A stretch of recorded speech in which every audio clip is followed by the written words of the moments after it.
What's up, everyone, and welcome to the Tailgate Sports Podcast. I'm one of your hosts, Tanner Johnson, and Ricky is not here today. He's actually on drill with the Navy Reserve for this recording. So we're going to be doing this with just me today. But we have an awesome episode. We're interviewing the head coach of Cactus High School in Glendale, Arizona, Coach Brian Bells. And so, Coach, want to introduce yourself real quick? Yeah, my name is Coach Brian Bellis. I've been at Cactus for a number of years now. I think my first year was 1999, and thrilled to be the head coach of Cactus High School, and excited to get started on this upcoming season. Right. Thank you, Coach. And just want to remind everyone, definitely show us some support by following and sharing this. As many people as we can get it out to. We're trying to definitely help these athletes and help these coaches be able to get recognition that they deserve and be able to cover and broadcast them on a better level than what it currently is. So let's just jump right into it, Coach. So you've been at Cactus High School for forever and just coaching for a very long time. So my biggest question is, what made you want to get into coaching? Um, I come from a long line of coaches. My dad was a coach for a long time here in the Valley. Had a number of stops, but he was at Glendale Community College for a number of years, and worked with a lot of great people. And I grew up on the practice fields and game fields at GCC as a kid, and my uncle Steve was a head coach for a long time here in the Valley. Mm-hmm. Most recently at Hamilton High School. So football is kind of in our blood. I had a helmet and shoulder pads when I was 3 years old in the backyard with my dad and uncles. So it's always been an outlet for me, and I love the game. I love what it teaches our kids, and it's helped me tremendously in my life as well. Oh, that's great to hear. So great examples that you've obviously learned from and helped grow your career. Was your first season as head coach, that was back in 2022 to 2023, that kind of season? Yeah. Uh, everybody's got a different story, a different path. I was always happy, being in the background, being a defensive coordinator. I've been the defensive coordinator at Cactus since 2004 Mm-hmm. under Larry Feckenheier, who kind of taught me how to be a good coach, and never really had the desire to, be a head coach. And, Mm-hmm. you know, circumstances change over the course of years, and I Yeah. felt like my kids my kids were old enough now to where I felt like I could branch out and try something new, and it was just my time to be the head coach. Mm-hmm. And so I love my school, and I didn't want somebody coming in from the outside, Mm-hmm. um, kind of changing what we had built over the course of several years. So it was just my time, and Yeah. I'm glad I did it. And fortunately, we've been able to have some success, and it's just it's a part of me. Mm-hmm. Yeah. I mean, that's awesome. I definitely agree. Everyone's journey is their own. And I mean, you took over for Joseph Ortiz, coach at Perry High School, who we actually had the opportunity to interview. He spoke very highly of you, um, and your just coaching ability. He was very willing to hand it over to you as he moved over to Perry. Um, and obviously, you guys in 3 seasons, you went to two state championship games. Um, you have an incredibly good winning record, and it's just like that last little like final win. That's what you're just gonna break through and see. Yeah, I But mean, to me, it's more about the journey. mhm, I think to win a state championship, there's a lot of external factors that go into it. We haven't been able to climb over that hump yet, but I credit our coaches and our players for doing everything necessary just to get to that game. It's really hard to even get to. I've been fortunate enough to play and coach in a bunch of them, and Hmm. whatever the outcome is at the end of the game, obviously you want to win, and that's obviously the goal. But the bigger impact is raising these kids is when they leave this place, learning how to be good citizens in the community, how to be good husbands, how to be good dads, how to be good people in their careers, good employees, that kind of stuff. So it's a lot bigger than just that game, and that's what I preach to our kids every day. Yeah, it's all about building that culture so that um, you're building the young man into what you hope that their maximum potential. Absolutely. Um, and that seems to be a very big theme among high school coaches that choose to just stay in high school. Um, that they're mainly focused on the building of the young men and the influence that they have. Because you sometimes a kid doesn't isn't willing to go to their parents because it's their parents, but they're willing to go to someone else like their coach. Um, Yeah, so. we have a lot of kids in our program too that they weren't born with silver spoons in their mouths. Hmm. We're a Title One school, um, and some of these kids' stories are heartbreaking. Hmm. And you're just trying to be that constant, um, you know, person that can provide guidance and mentorship to, so that they feel that they've always got someone to talk to, and you're trying to teach them life lessons in the process. Hmm. Yeah, I definitely can at least hear and feel the amount that you care for your athletes and the players that you have. And so going more into your coaching side, obviously you're kind of a culture setter, continuing the winning culture and building on it with your own kind of philosophy. So my next question is what parts of the previous regime have you continued on into yours, and what are you bringing in as your own personal touch? Well, I mean, I worked under Larry Feckenheier, who's a Hall of Fame coach. I played for Pat Farrell at St. Mary's, Hmm. and then my family as well. They've all been huge influences in me as a coach. And Cactus High School has been a special place for me. I learned how to do how to be a coach under Coach Feckenheier, and Hmm. I've just tried to kind of continue on the tradition at Cactus High School.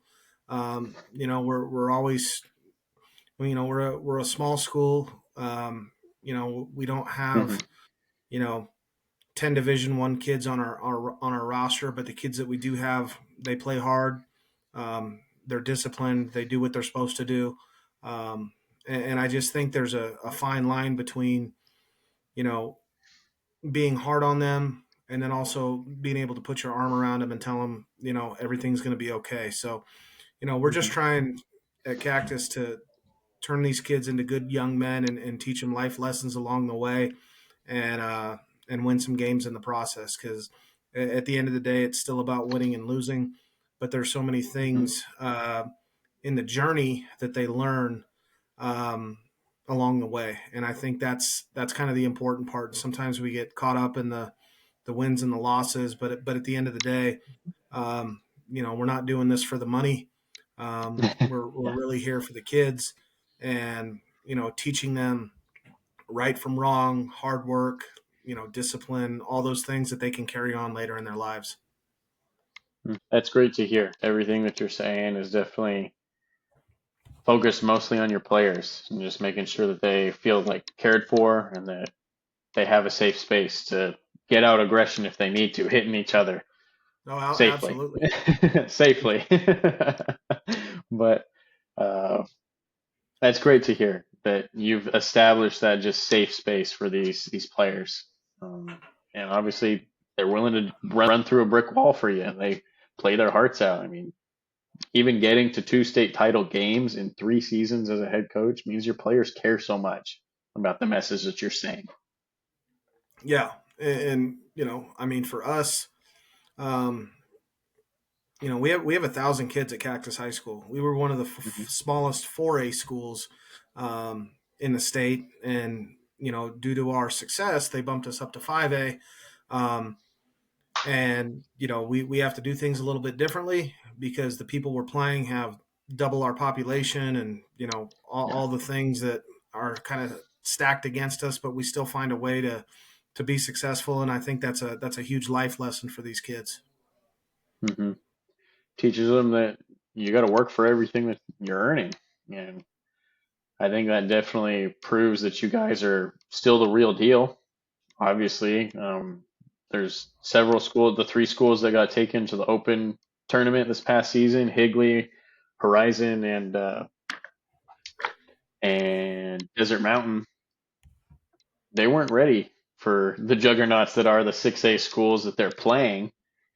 And I think part of it is that they don't quite have that scrappy mentality that you've established at Cactus. So I think just looking over last season, that's just my personal opinion.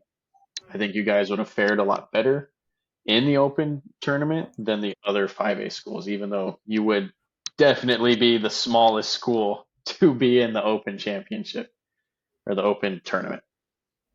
I mean, those schools are great schools. I think it's really hard for any 5A team. Hmm. Um, you know, the odds are stacked against you going into the Open. Yeah. Depth, size of players, all those things. So no, those are great programs, and I don't know if we would have fared any better, but it's good to see that when our kids line up, they I'll say this about our players is we don't really talk about um, what they have and we don't, and all that kind of stuff. Hmm. Our kids are going to line up and they're going to play regardless of who they're lining up against, and I think that speaks volumes for our players. Yeah. They just aren't afraid. Whoever it is, they're gonna be willing to just go out, just like you said. Um, so my next question and along this thought process is the move up to 5A was in your first year as head coach. Yeah.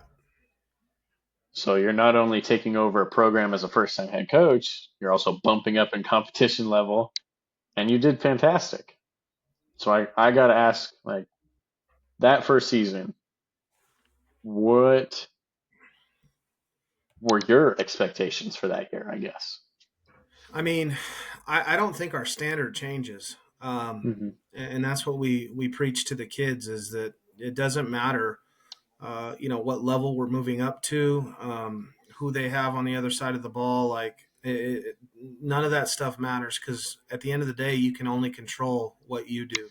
So, we went about our business, and we took all that external stuff and pushed it aside and just tried to do our best each and every game.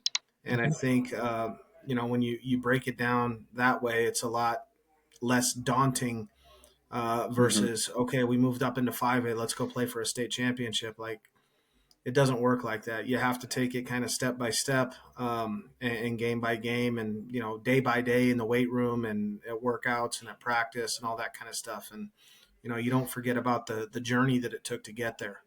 Um, Hmm. some things have to obviously fall your way, but we were fortunate enough to kind of stay healthy, Hmm. which is always going to be a concern for us due to our lack of depth as compared to other 5A teams. And we've been pretty fortunate in that. But, all the credit goes to our players and our coaches for getting our kids ready each and every week. Hmm. Yeah, that's great. My next question, kind of going off of that, is you're the longtime defensive coordinator. Have you kind of molded your system to fit players that are coming through your school, or do you kind of have like your system that you like to run and kind of move the players to where you think they would fit best within the system? At Cactus, we try and put our kids in a position to be successful, Hmm. however that looks. We're going to be in different personnel groups on offense depending on what kind of personnel we have. Um, Same thing defensively. We kind of know what we are.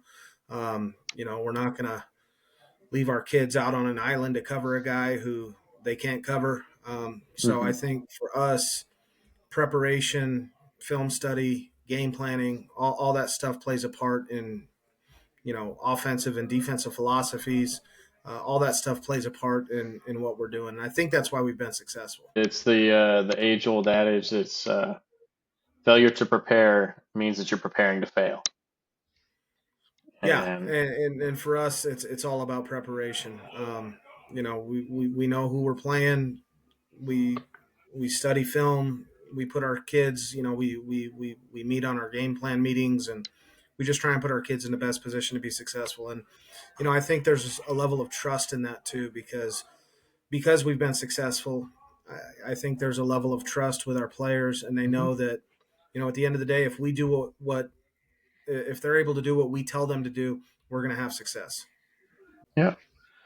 Um, then kind of going into this past year, um, what are just some players or leaders on your team that you would like to kind of shout out as like the examples that really helped your team get through this season to get the success that you had and Yeah, this the past win-loss column? season, yeah, I mean, this past season, we had a couple really good offensive linemen that really took Hmm. a leadership role in ownership, and Amon Fears was one of them. Hmm. Antonio Alguin was another one, and they did a great job up front. Um, and I think at defensively, our middle linebacker Jason Burkhardt, he'll be a senior next year. We moved him from our will linebacker position to our Mike linebacker position, which was a huge kind of change for him. And I don't know if he really believed that he could do what we thought he could do when we first moved him. But as the Hmm. season went on, he ended up being, a really solid player for us. It's great to see players buy into what you see in practices every day. You see that capability. So um, going into this next year, obviously those guys, your Mike linebackers, one of the guys that are going to be a leader going into this season for sure. Is there anyone else that you're like, I need, not necessarily I need, you believe like these guys are ready to take that next step for you? Yeah, I mean, we have a number of players. I mean, we didn't graduate um, all of our starters by any means. We're bringing Hmm. about half back on offense and half of them back on defense. So, it's Hmm. it's more of a matter of getting the new guys to fit into what we're trying to Hmm. teach them, and kind of go from there, and kind of the train moves forward. But it's you know we've had some good players graduate and leave over the years, and I tell our kids all the time, it's not the program's never bigger than any one player. So when Hmm. somebody graduates, it's somebody else's turn to kind of Hmm. pick up the baton, and now it's your turn. So we've been pretty fortunate in that sense. Yeah, it's reload instead of instead of rebuild. That's what you Yeah, guys absolutely. are. So then with that, I'm kind of thinking towards, is there one matchup this next year, one specific game or anything that you're like, okay, this is going to be like our initial test, whether it's the first game of the year or somewhere in someone in your region? Who do you think is your like actual first test to kind of indicate I where you are? mean, when we look at our season, we really, and it's a cliche, but we're really focused on one game at a time. Hmm. It doesn't really matter who's in front of us. We played Mountain Ridge our first game, which is a 6A opponent, Hmm. and so I'll start with them. I mean, they're a 6A school with a whole lot more kids than us, and I that's where kind of our attention is focused right now. And after that game, it'll be the next game, and so on and so Hmm. forth. So I don't really look at it in those terms. We're just trying to prepare our kids the best we can, and really just take it that one game at a time. But Mountain Ridge, we've scrimmaged them the last 2 years, so there's a little bit of familiarity with them, but That's where our focus is going to be. That's great that you're getting these practices against the higher level competition to get your boys ready for the competition that they are facing. Yeah, we played O'Connor last year. They were another 6A Mm-hmm, opponent that, you know, for us, we know we're going to be outmatched at some positions. They had two offensive tackles that are both Division I prospects. mm-hmm, They had a running back who was good. I mean, they were, from a personnel standpoint, we may not have matched up great against them, but I get, like I said, I give our coaches and our players a ton of credit because, like I said, we don't really focus on who we're playing. We're focused on how we prepare and how we perform. So you know mm-hmm, that's, I think, again, what's given us the success that we've been able to have. mm-hmm. Then this is my last question. I kind of thought of this a little bit on the spot. Is you have this winning culture at Cactus. How involved are you in either the JV, sophomore, freshman teams, and like your developmental teams, bringing them up towards varsity? I we do our best to, as I think as any head varsity football coach is, it's once the season starts, there's we can have meetings and talk to those guys, but it's really their show. Hmm. But you know I got this bunk bed behind me right now.